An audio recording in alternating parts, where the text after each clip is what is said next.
Hello, everybody. Welcome to TNN, Theological Nonsense at Night. I am your host, Luke Willing, and actually I'm doing a pretty legitimate presentation here for you from a worship and performing arts class. So you may be a fellow classmate, just another saint out there in the world of God, or you might just be some YouTube viewer who's still up at 2 a.m. and really needs to go to bed. But whoever you are, welcome to the show. Thanks for tuning in. So tonight, we want to talk about marketing yourself, a discussion concerning Christian advertisement. Now, that's a pretty broad topic, but I want to specify it here. And I want to specify it with this question. Do Christian musicians have to market themselves as Christian music or Christian musicians? So if I want to head down to Nashville and I want to record a couple albums, and let's say I'm really into indie alternative rock. Now, when I start doing that, do I have to title it as Christian alternative indie rock? And you do it with so many other things. Christian rap, Christian jazz. I don't even know if that's a real thing. But does the label of Christian have to be on the music that you're advertising?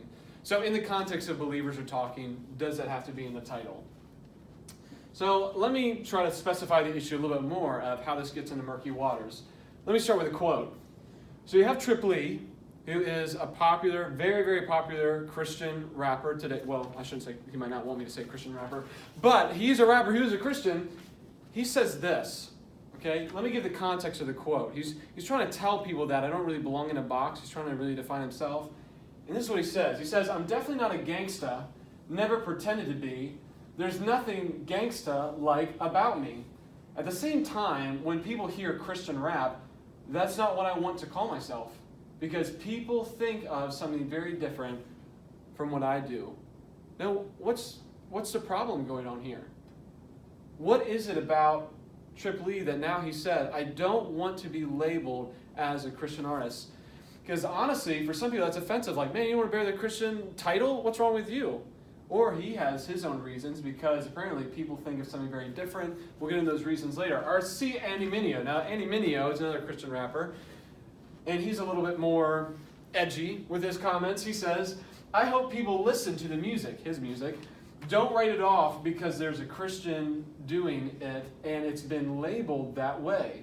Because if I'm honest with you, he says, Christian rap, for the most part, has been corny.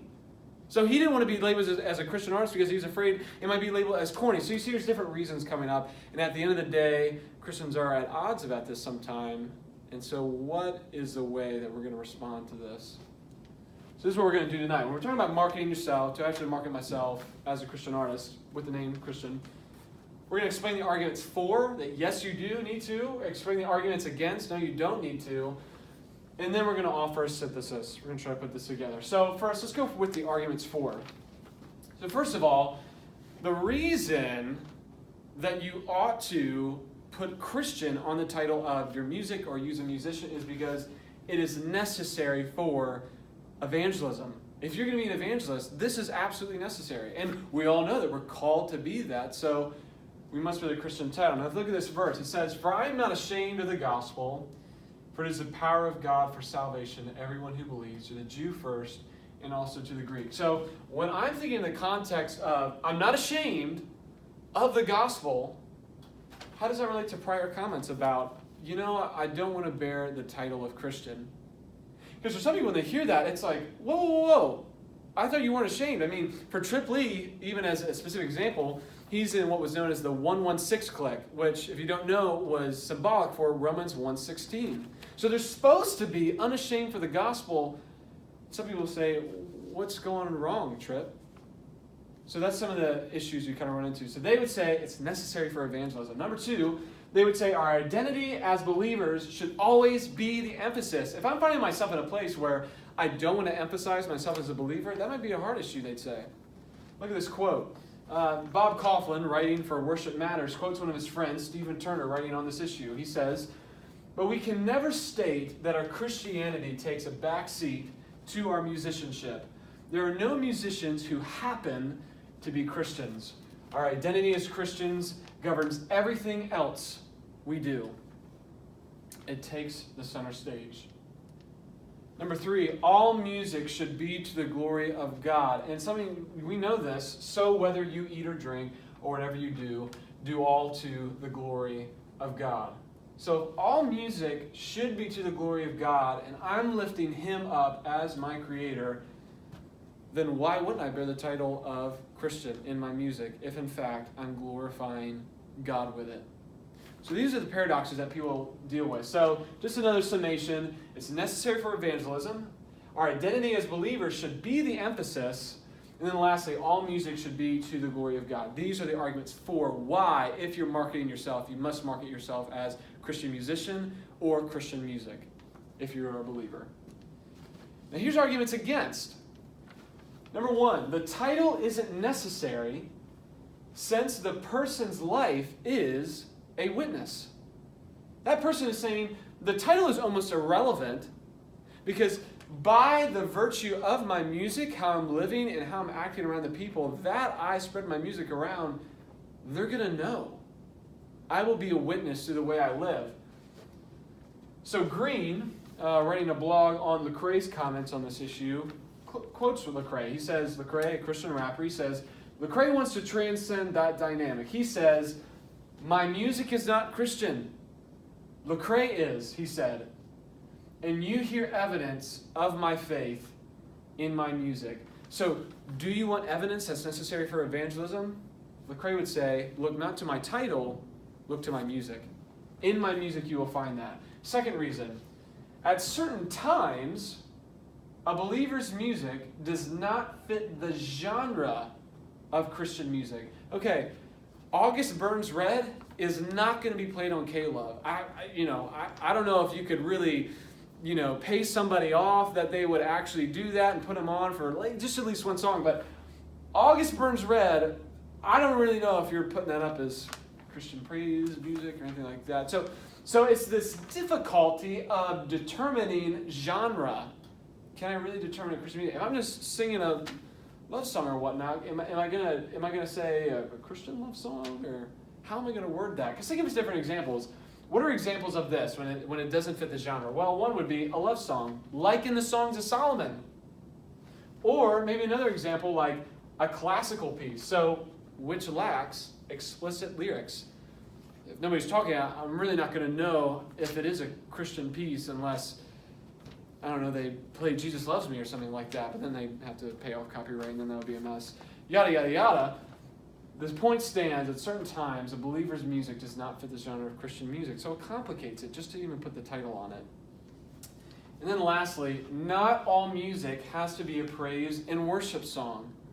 Not all music has to be a direct, what we would understand to be a direct song of praise to God, listening and attributing all kinds of attributes to Him that we would see Him as glorious, so on and so forth.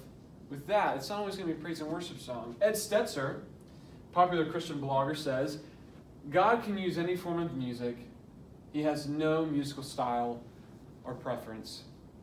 God is going to be glorified in multiple genres of music that sometimes don't always fit the idea of Christian music, however you would title that. So here's another summary of it. So 4, we know, because it's necessary for evangelism, our identity as believers should always be the emphasis. All music should be to the glory of God. These are the reasons why you should market it as Christian music. But the reasons against to say, no, we don't necessarily have to, is the title is not necessary since a person's life is a witness. 2, at certain times, a believer's music does not fit the genre of Christian music. And 3, not all music has to be a praise and worship song. So these are the various reasons that they list. Now let's try to work at a synthesis to try to put these things together, because you might be feeling different emotions, nuances, critical thoughts, inferences being taken out. Let's try to put these things together and see where we land. So number 1, a believer's music should always be shaped by a biblical worldview. So whether you're on the side that it must bear a Christian title, or whether you're on the side that doesn't have to, bottom line, the framework of the lyrics and the excellence in your music you're trying to portray, what is that going to be shaped by? A biblical worldview. They should look at the shape and see a biblical worldview. Implicitly, explicitly, whichever way, a biblical worldview is going to be seen. Number 2, while shaped by a biblical worldview, a believer can participate in multiple genres: jazz, rock, alternative, rap, any other kind of genre you can think of, a believer being shaped by a biblical worldview participates in these multiple genres. So therefore, a believer may not always be titled as a Christian artist due to their genre, but their faith will be evident through their framework of a biblical worldview and integrity. And this plays itself out in certain ways. So let's say I'm not really singing a praise and worship song. I'm in a kind of a different genre of music. And I'm maybe singing a good old country love song. Something just really heart-aching, something just beautiful. And so, in the way I'm going to sing that, it's going to be shaped by a biblical worldview. Let me draw a contrast for you. So, in a song called Greatest Love Story by Lenko, this is a country song, he says, this is a quote from one of the first verses. He says, "But you were sneaking out of your window every night, riding shotgun in my car," probably truck. "We'd go to the river and find us a spot, and we probably went a little too far, just a little too far." Now, this is sad, because he's framing a paradigm for his listeners of what he thinks the greatest love story ever told is, and it involves wasting your life on illegitimate behavior, hurting one another through emotional and psychological categories, by going too far, disobeying parents, bringing shame on yourself, as if those are the things that make a great love story, that God ordained it to be like. It's not shaped by a biblical worldview. But you take a Christian artist, a man who is a believer, Brandon Heath, he sings a love song called "Let's Make It Last." He says, after commenting on different experiences, it's really sweet in the song, he says this: "The way that we love, the way that we laugh, it's something we're seeing, so let's make it last." You can see how his biblical worldview shapes this. It's not of just illegitimate behavior and let's make really poor decisions and be really sketchy and do white slip worthy stuff. Let's come to commitment. Let's make it last. Something motivated, grounded in a biblical worldview. So as we end here, let me ask you a few questions. Do you agree with the synopsis, with the synthesis? What do you feel weird about? What do you have questions about? Let's talk about that. Comment on the comment section or in class. We'll talk about it a little bit more. Or then lastly, how do you define Christian music? I mean, when you understand that as a genre, how do you define it? And how does that affect the way that you view this? So there are a few sources here, and I can send that to you if you would like. But anyway, thanks for tuning in to TNN, Theological Nonsense at Night. Thank you so much.